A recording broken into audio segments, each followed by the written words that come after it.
Today's story we're reading from the book of Exodus 18.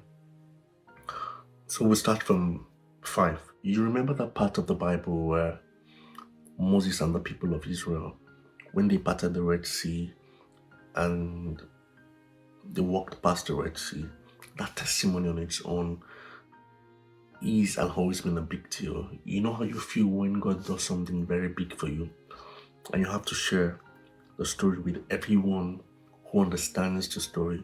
So that's what happens when Moses meets his father-in-law, Jethro. So Jethro, the father-in-law of Moses, came with Moses' wife and sons to the desert where he had encamped on the mountain of God. Moses was told, "Your father-in-law Jethro is here. He has come with your wife and her 2 sons." So Moses went out to meet his father-in-law, and bowing before him, he kissed him, and each had inquired about each other's health. They entered the tent. Moses then narrated to his father-in-law all that the Lord had done to Pharaoh and the Egyptians for the sake of Israel, and all the hardship they had met with on the way, and how the Lord had saved them. Jethro rejoiced at all the goodness the Lord had shown to Israel in freeing them from the power of Egypt, and said, "Blessed be the Lord who has delivered you from the power of the Egyptians and Pharaoh, and has rescued the people from the grip of Egypt. I realize now that the Lord is greater than all the gods, for he delivered his people from the Egyptians who dealt tyrannically with them."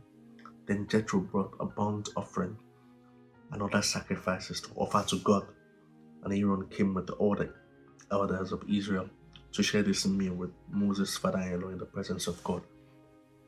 You see, the story here is this. Most times when God does something big for us and we celebrate and tell people, we think it goes beyond us. Now, the part that got me here was Jethro rejoiced at all the goodness the Lord had shown to Israel in freeing them from the power of Egypt, and said, "Blessed be the Lord who has delivered you from the power of the Egyptians and Pharaoh."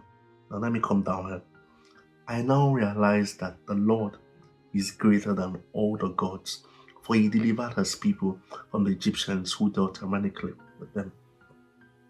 Now, when we see come and share what God has done, while I will always tell more people, while you would always share to more people as Christian on the things God has done, is that people understand, people knew what the Red Sea was, people knew the miracle of Moses taking the people of Israel away from Egypt. People understood how much of a big deal that incident was. And reciting it continuously reminds them that this big deal, there was a God who could handle it. So it's like when God takes you past your most traumatic era, your most difficult era, those eras that look like it was never going to end, and you continuously share to everyone, you bear witness to it. What it does is that it reminds them in their quiet time.